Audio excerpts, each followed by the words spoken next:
லக்ஷ்மி ஸ்ரீ சமையலறையில் இன்றைக்கி ராகியை வச்சு ஒரு ஹெல்த்தியான டயட் இருக்கிறவங்க, சுகர்காரு, முட்டி வலி, இடுப்பு வலி இருக்கிறவங்களுக்கெல்லாம் இந்த ராகியை வச்சு ஒரு ஹெல்த்தியான ஒரு ரெசிபி செய்கிறதுன்ட்டு பார்க்கலாங்க. அதுக்கு என்னென்ன தேவை அப்படின்ட்டு நான் சொல்கிறேங்க.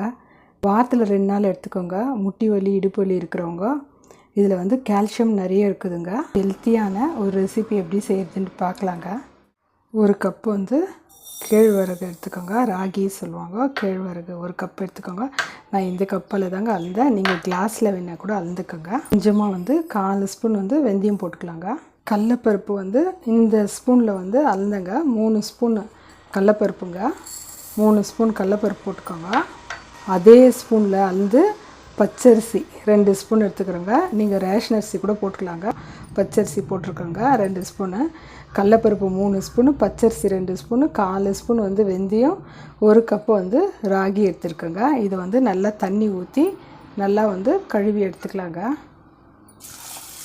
ஒரு 3 முறை நல்லா கழுவி நம்ம எடுத்துக்கலாங்க. ராகியில் வந்து மண் தூசு இருந்தால் கூட வந்துடுங்க.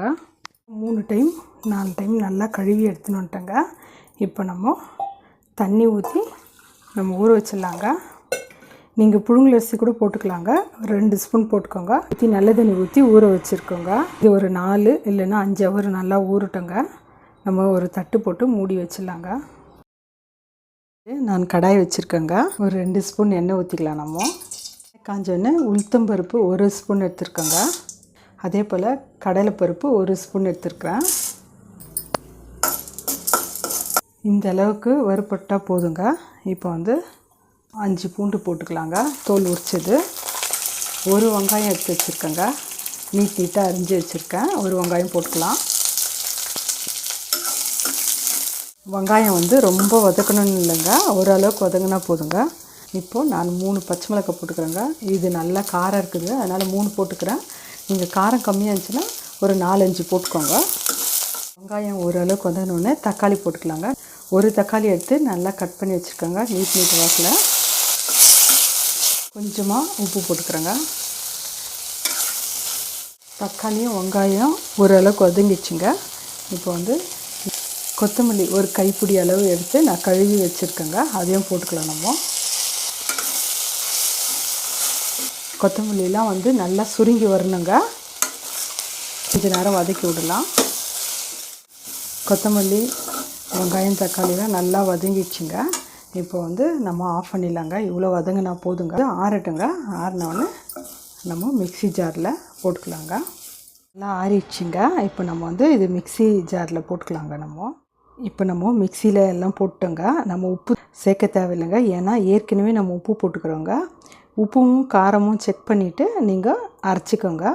இப்போ நம்ம இது போட்டு மிக்சியில் அரைச்சி எடுத்துன்னு வந்துடலாங்க. அரைச்சின்னு வந்துட்டோங்க. நம்ம வந்து தேங்காய் சேர்க்காத சட்னிங்க.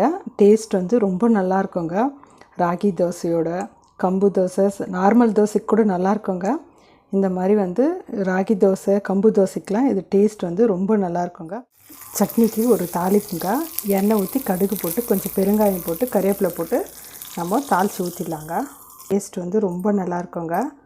நம்ம சிறுதானிய தோசைக்கெலாம் வந்து டேஸ்ட் ரொம்ப நல்லா இருக்குங்க. 5 ஹவர் நல்லா ஊறிடுச்சுங்க பருப்பு, ராகிலாம். இப்போ வந்து தண்ணியை வந்து நம்ம வடித்து எடுத்துட்டு வந்து இது மிக்சியில் போட்டுக்கலாங்க.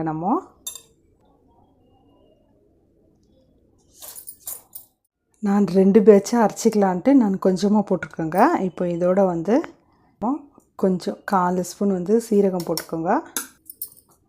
2 காஞ்ச மிளகாய் போட்டிருக்கோங்க. கொஞ்சமாக வந்து இஞ்சி போட்டுக்கோங்க. கொஞ்சமாக போட்டுக்கோங்க. தண்ணி எதுவும் ஊற்ற தேவையில்லைங்க.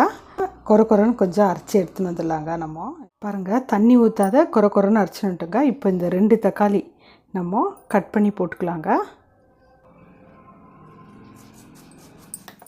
2 தக்காளி கட் பண்ணி போட்டுங்க. இப்போ வந்து நம்ம அரைச்சி எடுத்துன்னு வந்துடலாங்க. தக்காளி நம்ம பாத்திரத்தில் ஊற்றிக்கலாங்க. மிச்சம் இருக்கிறதும் நான் இதே போல் அரைச்சி எடுத்துக்கிறேங்க. நான் 2 பேட்சாக அரைச்சிட்டேங்க. இப்போ வந்து நம்ம இதுக்கு தேவையான அளவு உப்பு போட்டுக்கலாங்க. நம்ம நல்லா கலக்கிடலாங்க. நம்ம நல்லா கலக்கிட்டோங்க. இப்போ நம்ம புளிக்க வைக்க தேவையில்லைங்க, அப்படியே ஊற்றிடலாங்க தோசையை.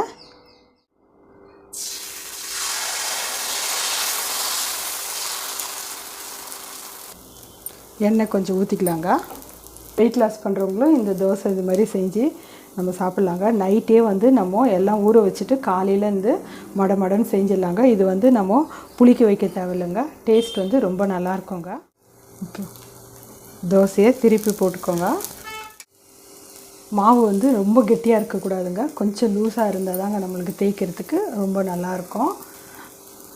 டயட் மெயின்டைன் பண்ணுறவங்களும் இந்த மாதிரி ராகி தோசை செஞ்சு சாப்பிட்லாங்க. அதே போல் சட்னி வந்து நான் சிம்பிளாக தேங்காயெல்லாம் சேர்க்காத கொத்தமல்லி வச்சு ஒரு சட்னி செஞ்சுக்கிறேங்க. அதுவும் டேஸ்ட் ரொம்ப இந்த தோசைகளுக்கெல்லாம் ரொம்ப நல்லாயிருக்குங்க. நம்ம ஒரே மாதிரி தோசை செய்கிறதோட இந்த மாதிரி வந்து டிஃப்ரெண்ட்டாக செஞ்சு பசங்களுக்கும் பெரியவங்களுக்கும் நம்ம செஞ்சு தோசை ரெடி ஆயிடுச்சுங்க.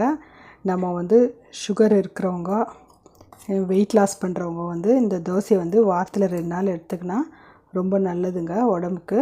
அதே போல் சட்னி வந்து நம்ம ஒரு தேங்காய் அரைக்காத கொத்தமல்லி வச்சு ஒரு சட்னி செய்கிறதுன்னு பார்த்தோங்க. டேஸ்ட் வந்து ரொம்ப நல்லாயிருக்குங்க. கம்பு தோசை, ராகி தோசைக்கெல்லாம் ரொம்ப நல்லாயிருக்குங்க. நான் வந்து தக்காளி போட்டு தோசை ஊற்றிருக்கேங்க. நீங்கள் தக்காளி போடாத கூட அப்படியே கூட ஊற்றுங்க. ஆனால் நம்ம தக்காளி போட்டால் பச்சை வாசனை எதுவுமே வராதுங்க. டேஸ்ட் வந்து ரொம்ப நல்லாயிருக்குங்க. நீங்கள் ஒரு டைம் இந்த மாதிரி செஞ்சு பாருங்கள். செஞ்சு பார்த்துட்டு உங்கள் ஃபீட்பேக் எனக்கு சொல்லுங்கள். லைக் பண்ணுங்கள், ஷேர் பண்ணுங்கள், சப்ஸ்கிரைப் பண்ணுங்கள்.